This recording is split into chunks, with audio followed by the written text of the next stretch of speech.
Bueno, entonces es el tumor maligno que se origina en la capa más interna del útero, que es el, obviamente, endometrio.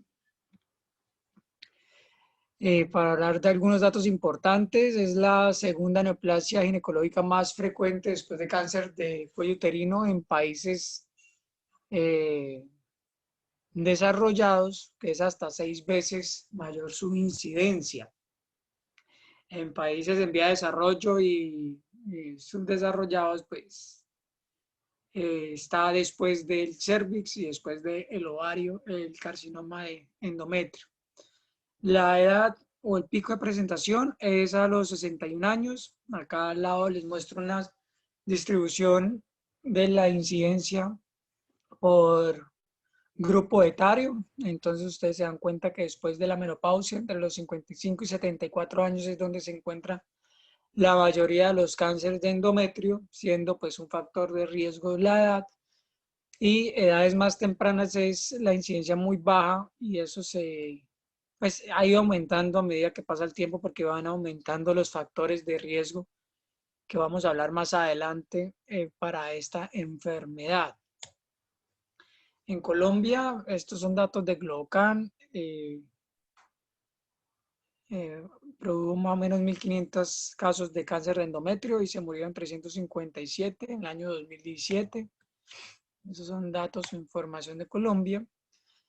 La sintomatología, pues, digamos, afortunadamente esta es una enfermedad que da manifestación con un signo que alerta mucho a los pacientes, que es el sangrado. Entonces, hay diferentes formas de interpretar ese sangrado. Entonces, encontramos el sangrado posmenopáusico en la mayoría de las pacientes, como ya vimos, que es como el síntoma cardinal. Siempre es patológico y siempre toca investigar y siempre la investigación va a descartar lesiones preinvasivas o cáncer.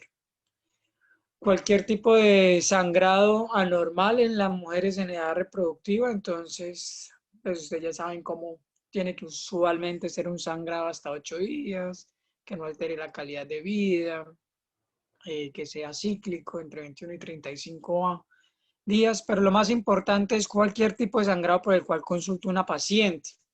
¿Sí? Si hay una paciente que consulta porque se le alteró el ciclo, aunque esté dentro de esos rangos, para ella es alguna normalidad, entonces siempre toca investigar. Y obviamente el sangrado que ocurre durante la relación o inmediatamente posterior a la relación sexual, que es la sinusorragia. Los factores de riesgo, entonces, va aumentando con la edad. Entonces, es el principal factor de riesgo no modificable. La terapia de reemplazo hormonal con estrógenos exclusivos, entonces hay un riesgo relativo entre 2 a 10 y eso pues va a depender del tiempo que estén recibiendo esa terapia de reemplazo hormonal con solamente estrógenos. Eso hoy en día pues está contraindicado, ¿no? Un paciente con útero tiene que recibir estrógenos y progesterona si se decide dar tratamiento de reemplazo hormonal.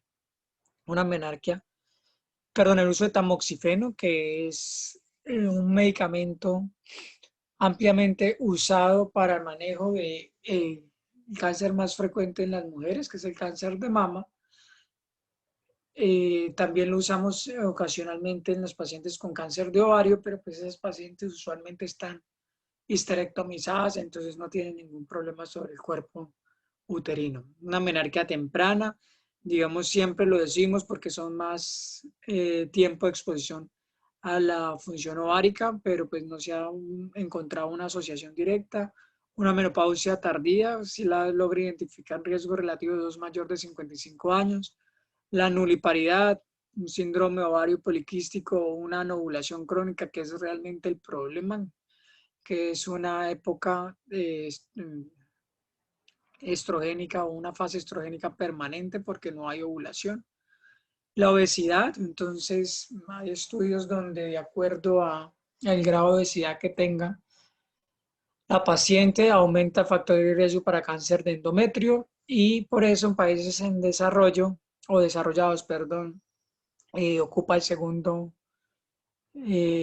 cáncer en incidencia porque pues tienen altas tasas de prevención primaria como la vacunación y el tamizaje, protegiéndose del cáncer de cuello uterino, pero han aumentado problemas de salud pública con la obesidad, que es uno de los factores de riesgo metabólicos para esta enfermedad. La diabetes, digamos que el aumento de la resistencia a la insulina favorece la circulación de hormonas sexuales libres, entonces aumentan, digamos, su función sobre los órganos, produciendo daño.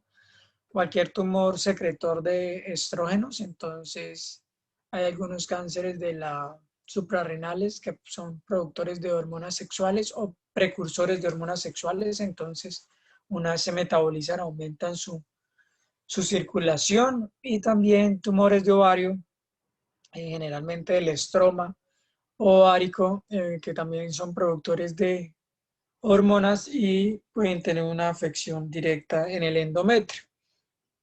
El síndrome de Lynch, que es una síndrome heredofamiliar, que es el no polipósico, cáncer no polipósico colorectal, o Lynch 2, que tiene un riesgo de tener cáncer de endometrio hasta un 50%, el síndrome de Cowden, que es hasta alrededor del 19%, y digamos no se ha encontrado una asociación directa con el síndrome de ovario-mama, que es el síndrome más frecuente en las mujeres para desarrollar cánceres sincrónicos femeninos.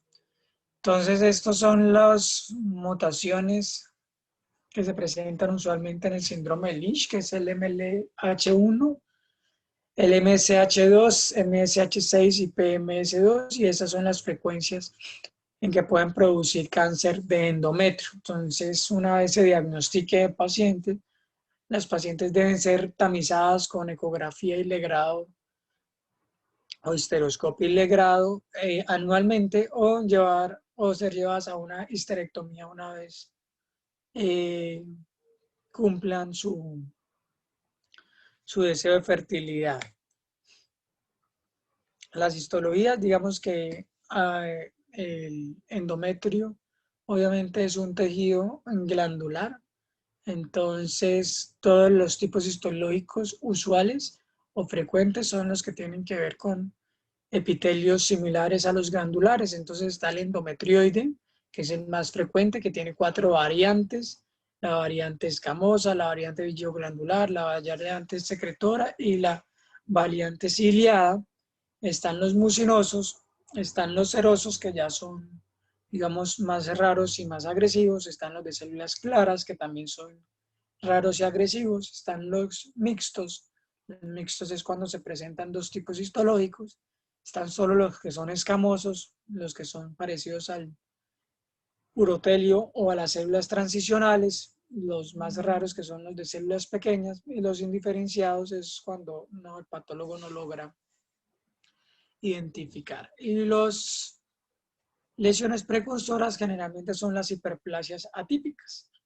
Entonces, esas son las principales variantes histológicas del adenocarcinoma de endometrio. Digamos, algo muy importante que marca pronóstico de la enfermedad es tratar el grado de diferenciación que tienen estas células anormales.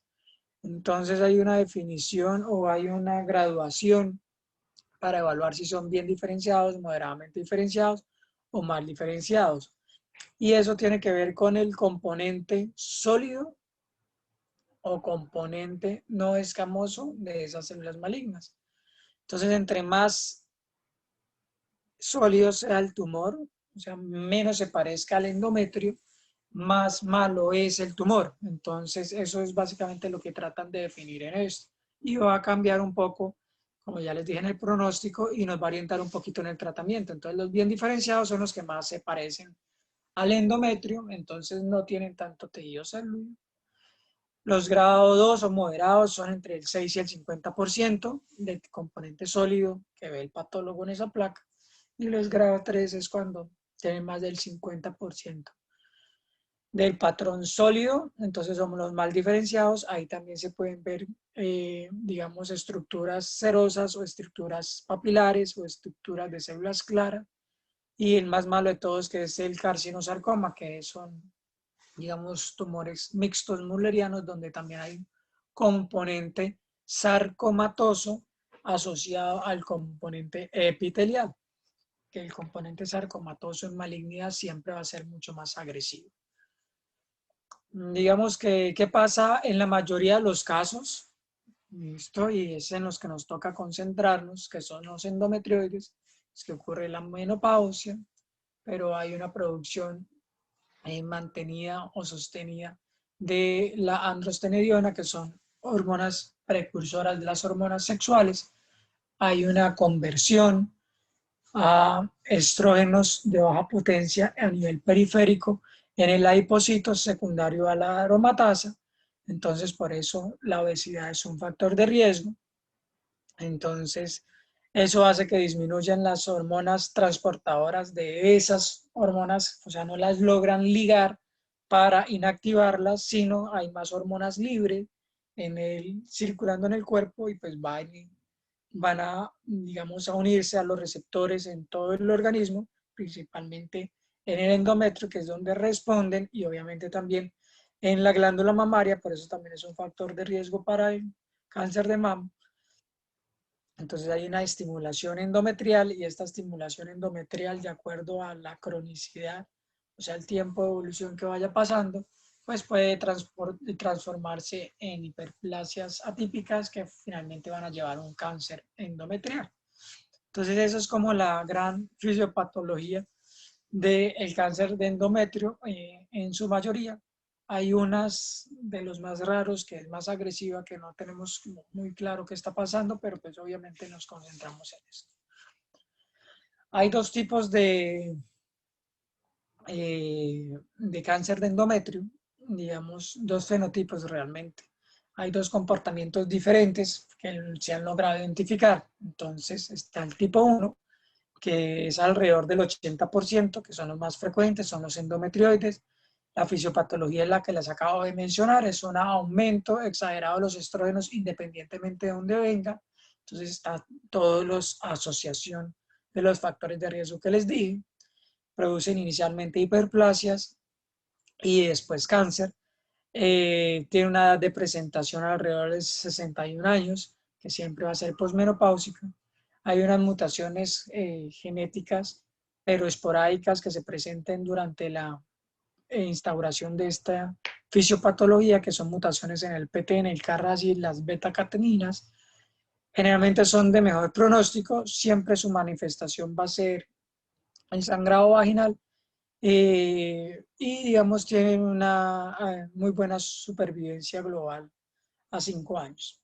Y están los más raros, que son los tipo 2, que ocurre más o menos el 15% de los cánceres, son menos frecuentes obviamente, el tipo histológico es más agresivo, células claras, serosos, papilares, carcinosarcomas, mucinosos. Se presenta a mayor edad, pero cuando hablo mayor de edad es alrededor de 67 años, también posmenopáusica. No va a haber una hiperplasia endometrial previa, sino generalmente es una atrofia endometrial. Y hay mutaciones de células, obviamente también esporádicas, que se encargan de la reparación. Entonces está el P53, el Ki67, el ER2 y el P16. Y obviamente tienen peor pronóstico. Y hay un componente genético que es alrededor entre 5 y 10%, que está asociado a lo que les dije, que es principalmente al ISH2 o cáncer colorectal no polipósico, y al síndrome de Cowden.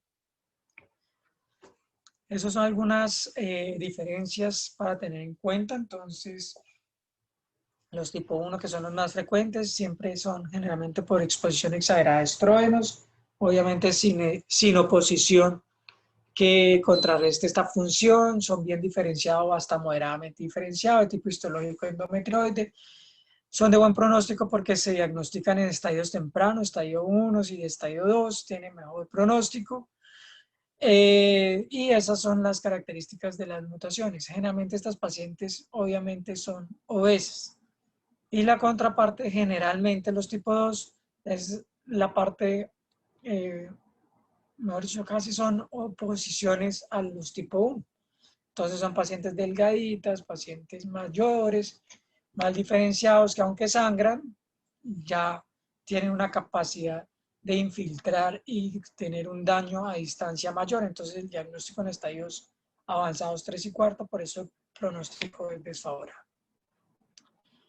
De acuerdo a la fisiopatología, pues entendemos que todo lo que prevenga o mejore esa exposición a estrógenos sin oposición va a ser factores protectores. Entonces, ¿cuáles son esos?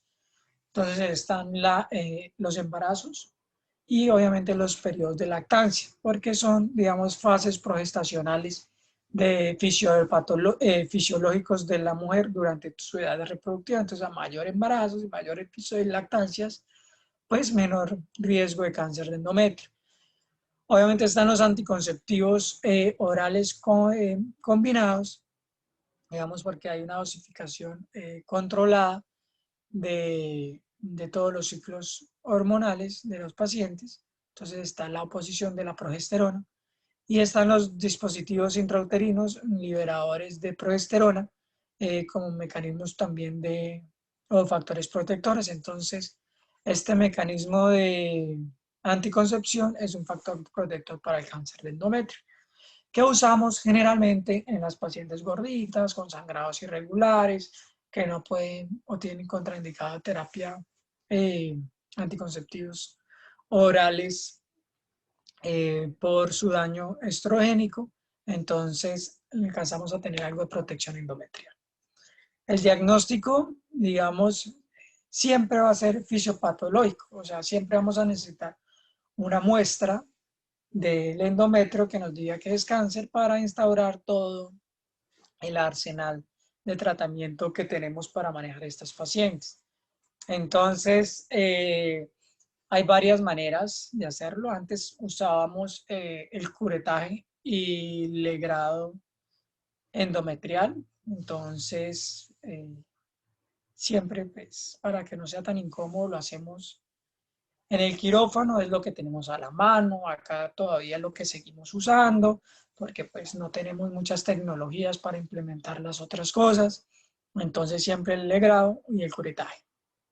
Luego está la biopsia por PIPEL, que es la fotografía que van acá abajo. Entonces el PIPEL es una, digamos, es como una cánula que viene de 3 milímetros, es flexible, fácil de usar en el consultorio y básicamente aspiramos todo el tejido de la cavidad endometrial en el consultorio. Entonces pues es menos mórbido, es invasivo evidentemente porque toca llegar hasta la cavidad endometrial, pero es mejor tolerado al paciente. Entonces, digamos que estamos migrando un poquito hacia allá de poder tener rápidamente estas muestras en el consultorio.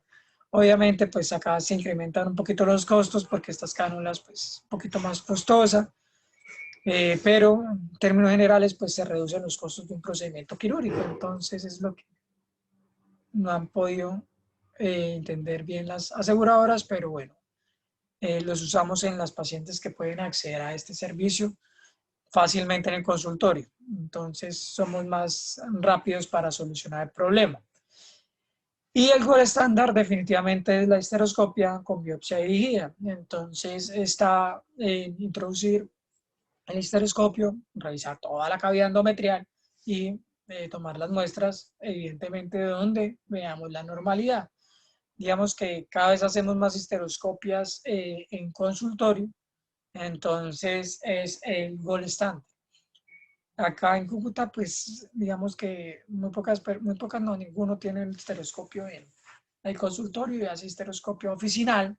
Generalmente las estereoscopias las llaman oficinales, pero las hacen en un quirófano, que es en las clínicas bajo vigilancia del anestesiólogo. Entonces, digamos que eso es lo más cercano que tenemos hasta el momento. No todas las clínicas tienen la disponibilidad de estas tecnologías. Entonces, por eso solo se ofrece a determinado grupo poblacional. Ahí está la sensibilidad para pues, el rendimiento de la histeroscopia con biopsia. Obviamente tiene una sensibilidad muy alta, 84%, una especificidad certera del 100%, tiene un valor predictivo positivo del 100%. ¿Qué quiere decir? Que si sale positivo, hay un cáncer. Con biopsia endometrial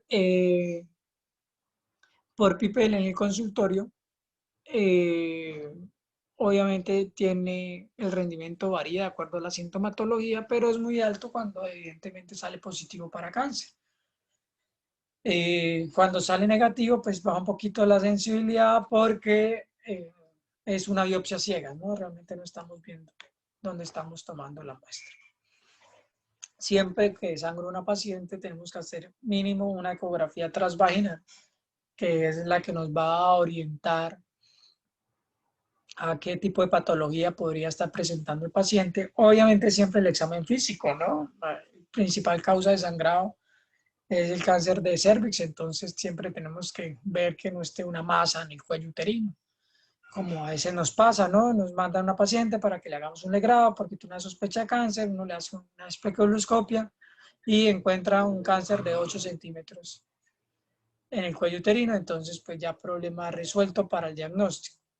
Entonces, ¿cuál es la medida, digamos, límite en las posmenopáusicas? Es para las sociedades de radiólogos, pues es normal tener un endometrio hasta 5 en las pacientes posmenopáusicas. Para los ginecólogos, las sociedades de ginecología y obstetricia eh, de Estados Unidos es de 4 milímetros. Pues la variación realmente es mínima, pero pues todo depende evidentemente de los estudios que tiene cada grupo. La resonancia nos sirve es para evaluar el grado de infiltración del miometrio, el grado de infiltración de los parametrios, el grado de infiltración de la vagina y del recto. Entonces, a veces la necesitamos para planear la cirugía. Para evaluar la diseminación de esta enfermedad, pues sí, generalmente usamos los TAC, que nos gustan más porque los sabemos leer mejor. Estamos más acostumbrados a los TAC, son más baratos, son más asequibles, hay más tecnologías para hacer TAC en Cúcuta y en el mundo que las resonancias. Hay más personas que saben leer TAC en el mundo y en Cúcuta que las resonancias. Entonces seguimos usando lo que se usa en todas partes para evaluar la diseminación. Entonces siempre toca tener muy claro cómo se disemina o la capacidad metastásica de esta enfermedad. Entonces, obviamente vamos a hablar de los más frecuentes, que son por extensión directa. Entonces, extensión directa es el cérvix, los parametrios, las trompas, los ovarios y luego la parte ganglionar. Entonces, tiene los mismos grupos ganglionares que, que el cérvix. Entonces están los pélvicos, que generalmente son los paramatriales, los obturadores, los ilíacos internos, externos, los comunes y todos los paraórticos inframesentéricos e infrarrenales. Hematógenos, entonces cuando migra células malignas por vía sanguínea, ya sabemos los órganos target de estas enfermedades, que es el pulmón, el hígado y el hueso, y menos frecuente entonces el el celómico o transperitoneal, que es una diseminación metastásica del peritoneo que produce carcinomatosis y ascitis. Ese es el más raro de todos. Hay un poquito una variación con los tipo 2, que son los más agresivos o los de componente sarcomatoso, que poco invaden con extensión directa. Esas células, digamos, viajan rápidamente por los ganglios y rápidamente por sangre. Entonces uno puede ver unos estadios pequeños, tempranos, manifestaciones tempranas en el cuerpo uterino, pero ya con metástasis a distancia, ganglionares o hemáticas, que obviamente empeoran el pronóstico. Entonces ese es el componente más agresivo de las otras enfermedades. Este es cómo se divide por estadios. Entonces, el estadio 1 es cuando está limitado al sitio o al órgano que lo origina. Estamos hablando del endometrio. Entonces, estadio 1A cuando infiltra menos del 50% del miometrio. El estadio 2 perdón, 1B cuando infiltra más del 50% del endometrio, pero no compromete la serosa. El estadio 2 es cuando hay una infiltración del estroma cervical. Entonces ya hay extensión directa hacia el cuello uterino. El estadio 3 se divide en estadio 3 3A, B y C de acuerdo a la extensión. Entonces el 3A es cuando invade la serosa del cuerpo uterino o invade las trompas y los ovarios, o sea, los anexos. El estadio 3B es cuando hay afectación de otros órganos pélvicos cercanos. Los otros órganos pélvicos cercanos que hay es la vagina y los parametrios. Y el estadio 3C es cuando ya hay un componente metastásico ganglionar en grupos regionales. Entonces está el 3C1, que es cuando el componente es pélvico, y el 3C2 es cuando el componente es paraórticos. Acá en endometrio, los ganglios regionales son los pélvicos y los paraórticos, diferente al cérvix. En el cérvix solo los regionales son los pélvicos, los paraórticos ya son a distancia. Y el estadio 4 es en el 4A cuando ya invade alguna mucosa de otros órganos pélvicos como la mucosa vesical o la mucosa del canal anal o el recto. Y los 4B cuando ya hay compromisos a distancia, ya sean otros órganos o linfáticas en ganglios no regionales. Entonces los ganglios no regionales del endometrio son pues los que siguen, que son los inguinofemorales hacia abajo y hacia arriba los mediastinales, los paraórticos por encima de la vena renal y obviamente el ganglio supraclavicular izquierdo que lo podemos identificar. O compromiso del peritoneo, compromiso del hígado, del pulmón o del hueso. Entonces siempre es importante, digamos, estudiar estas pacientes antes de ofrecerle un tratamiento, porque el tratamiento va a depender del momento en el que se encuentre la enfermedad. Entonces, el pilar del tratamiento del cáncer de endometrio es la cirugía. O sea, siempre vamos a tener que pensar en tener que operar estas pacientes. Diferente a los otros órganos que manejamos, el cuello uterino, ustedes ya se dieron cuenta que se puede curar con radioterapia y uno cuando ya está avanzado o grande, pues no piensa en cirugía porque no le sirve la cirugía, pero acá siempre toca pensar en la cirugía porque, digamos, la piedra angular es controlar el órgano que originó la enfermedad y obviamente mejorar la sintomatología porque estas pacientes sangran y se desangran mucho. Entonces el abordaje siempre es quirúrgico, por la vía más asequible. Entonces se tiene la laparotomía, la vía vaginal y la laparoscopia para manejar estas pacientes. Va a depender de muchísimas cosas para tomar esta decisión, entre otras las tecnologías y obviamente las destrezas quirúrgicas de cada especialista que toma, que aborda esta enfermedad. También va a depender del estadio en que se encuentren. Entonces, obviamente, por imágenes y lo que hemos estudiado previamente, entonces cuando hay un estadio temprano, una resonancia que nos diga que es menos del 50%, una patología que diga grupo 1, grado 1, grado 2, o sea, bien o moderadamente diferenciado, a veces es suficiente con una histerectomía total.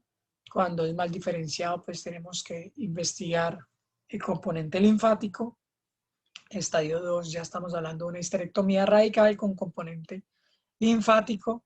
Y el estadio 3 y 4 ya estamos hablando de una enfermedad metastásica donde pues ya no hablamos como tal de histerectomías, sino ya de tumorectomías o resecciones o citorreducciones quirúrgicas máximas, que es queremos quitar el mayor componente maligno de la enfermedad, para después necesariamente tener que ofrecer un tratamiento adicional a la cirugía.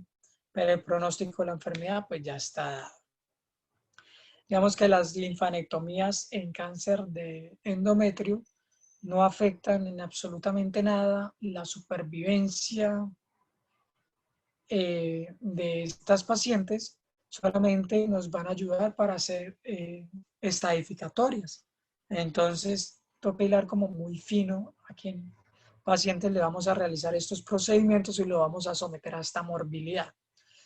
La radioterapia, entonces, siempre en pacientes de alto riesgo, siempre como tratamiento pacientes con procedimientos quirúrgicos inoperables, inoperables porque técnicamente no sea posible operar o porque la paciente no vaya a aguantar una cirugía. Acuerden que son pacientes generalmente viejitas o mayores, pacientes obesas, pacientes con hipertensión y diabetes u otras morbilidades que a veces no van a tolerar la cirugía. Hay varias formas de radioterapia, está la teleterapia, que es una manera distante, entonces está la de 4 campos, que es la que usábamos antes, guiados por radiografías, ahora está la de 3D guiados por imágenes como TAC y las de intención modulada, que son las que van solamente dirigidas al tumor, disminuyendo los efectos secundarios de la radioterapia. Y está la braquiterapia, que es en contacto, que es por vía vaginal, donde podemos acceder a estos tumores. También hay otras indicaciones de tratamiento ayudante, que es la quimioterapia, entonces siempre darlos en pacientes en estadios avanzados, en estadios mal diferenciados, en recaídas o metástasis, siempre como un tratamiento neoadyuvante. Neoadyuvante es cuando no se puede operar a los pacientes, pero queremos operarla más adelante, entonces les damos quimioterapia. La hormonoterapia, digamos que es un tratamiento menos mórbido, pero también menos eficaz para tratar esta enfermedad. Entonces, ¿cuándo damos hormonoterapia? Damos hormonoterapia generalmente en los extremos de la vida. Entonces, pacientes de 90, 80 años que presentan sangrados con cáncer, que no van a ser sometidas a estos grandes procedimientos quirúrgicos, les damos algo de hormonas para que esa sangre, digamos, pues para el sangrado. Acuérdense que los bien diferenciados van a responder muy bien a la terapia estrogénica.